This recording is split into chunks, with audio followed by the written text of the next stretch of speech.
There are many cool and fancy shots that you can do in pickleball, but in reality, you only need one. If you're struggling in that 3-5 area, if you're noticing that all your points are just devolving into complete and total chaos, you need to watch this video. I'm going to show you some really cool shots, but I'm going to show you the one that you actually need. Let's go. So we're inside on the computer today. The cicadas are so loud outside of North Texas that they are ruining my recording. So what are you going to do? The first shot I want to show you, crazy fun shot, crazy fun, is of course forehand topspin dinking. So I want you to watch the upward motion that I do here on these shots. This is topspin dinking. Really effective when you get the chance. Very, very fun to do, as you can see. And then of course I hit it into the net. Look at this clip as well. You can be super aggressive with this. So see how I'm really coming up on it, but they're almost like sort of mini drives in a way. Very, very effective and extremely fun if you get the chance to try them out. My partner here is returning beautifully. That's really something else. I think I have another one here as well. Yeah, that is topspin forehand dinking. The thing is though, do you need it? Like, do you actually need this shot? Well, here's the thing. First of all, forehand topspin dinking is really, really tough. If we kind of slow it down here and zoom in, we can just kind of see the level of footwork that's needed. And I mean, this is kind of a risky shot. First of all, I could probably have volleyed this, right? So a lot of these shots with topspin dinking, it requires the ball to bounce up a little bit high. At least it makes it a little bit easier. And so I'm thinking to myself, oh, this is going to bounce up high. But in reality, it probably should have been volleyed. And then what you have to do is you have to come straight up on it like that and swing all the way through the shot. Well, when you're swinging all the way through the shot, you can easily hit it out. Topspin dinking is really hard because of that. It's very easy to hit these shots out or into the net because they can be quite unpredictable if you haven't been practicing it. So you can see here again, these are full-blown shots. I mean, if I hit this ball higher, that's kind of like a third shot almost.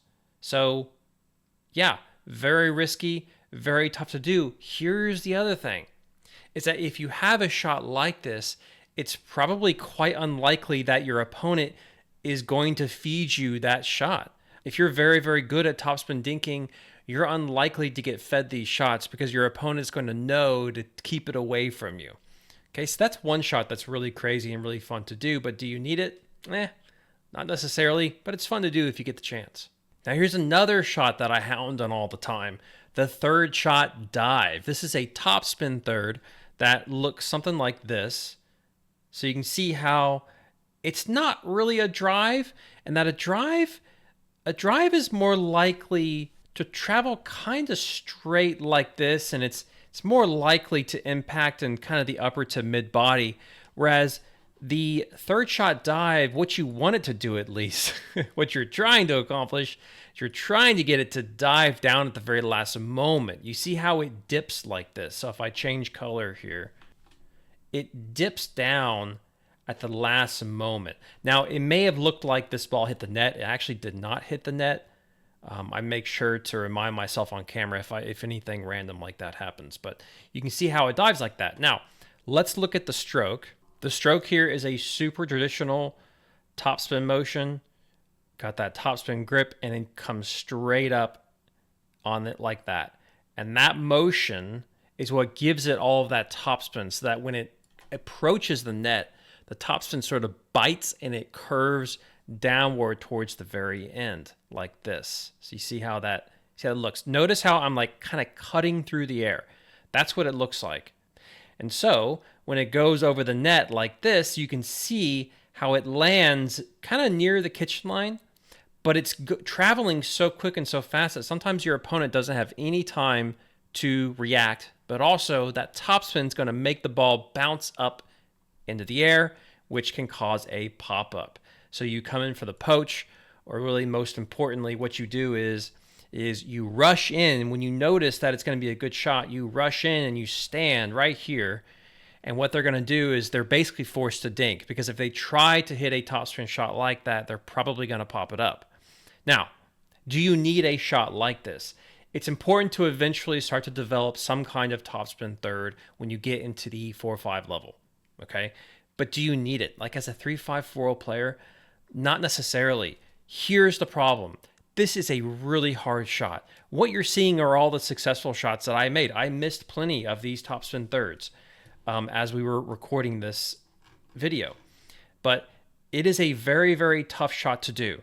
So do not think that this shot is easy. The other thing is that the reason why I'm having Ryan feed shots from the kitchen line like this is because it requires a specific type of return. It's very, very difficult to do a topspin third when you've got a blistering return coming at you. So you need these returns to kind of sit up, to have a little bit of backspin on them, stuff like that. So the topspin third, although it is a brutal shot and it's very, very effective to do, it's a very niche shot at the same time, and it requires a specific type of return. There are other shots like this in pickleball that are super crazy, really fun to do, very flashy. You could even include the two-handed cross-court dink as well, which I think a lot of people are starting to develop, and even like a two-handed topspin third too. I mean, you can basically take these forehand shots that I'm doing here, turn it into a backhand version, and you basically have the same thing. But if you're a 3-5-4-0 player, there's really only one shot that you actually need, and you need it all the time. And it's not necessarily a shot, but it's a specific type of situation that you're going to find yourself in, and it's a part of every shot that you're going to have, okay? And that shot is effectively any shot that respects the pace of your opponent. There is one thing that all 4-5 players understand. Their shots are not in a vacuum. You do not perform pickleball shots in a vacuum. You don't say to yourself, when this ball is coming over, I'm going to hit this specific shot. That's not how it works. The first thing you have to say is, how is the ball behaving as it's coming over to my side? What did my opponent do? And then when you understand that and you start to get that, then you construct your shot around that. And basically what we're talking about here is the reset. The reset is one of the biggest shots that you need in order to advance in pickleball. So what I'm going to do is I'm going to play some of these clips here. And this is one of the best ways to practice. And what I want you to notice, the velocity of the shot on my side and the velocity of the shot on the other side. Watch the speed of my shots, then watch my partner's shots. Okay?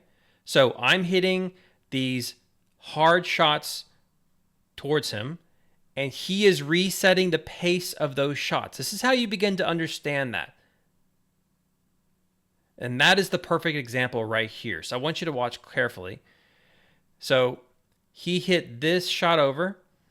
I see it, and I'm going to go ahead and back up, which I really didn't need to do because you can see how far back that goes. Remember, this is for demonstration purposes. I step back while holding a pickleball in my hand. Don't do that. While holding a pickleball in my hand, I hit a two-hander back over, and then he hits a shot over, and then I hit a topspin backhand roll back over, and then he just nudges it like this. And it forces me to kind of back up. That is the most important shot that you can learn as a 3-5 or a 4-0 player, around there, whatever.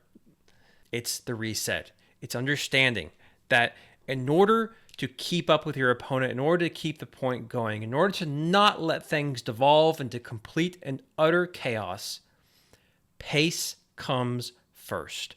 It is the number one consideration when it comes to constructing a shot. And my partner here is doing this beautifully.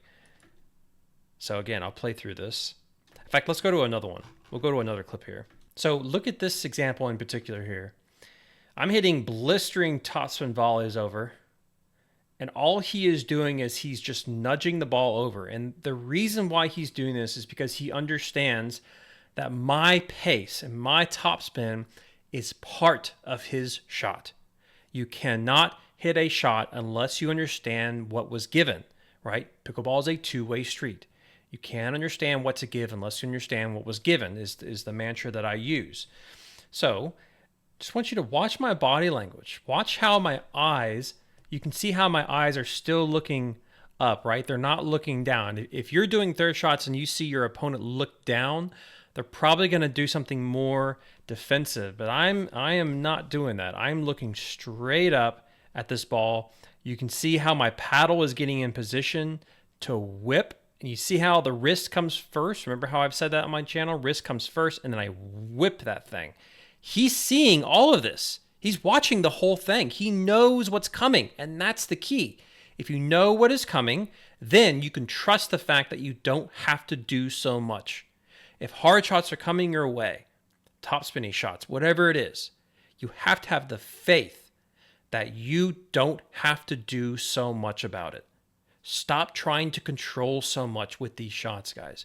The more you try to do, the worse off you're going to be. You just have to let the ball connect with the paddle just a little bit, just a light little nudge, and physics will do the rest.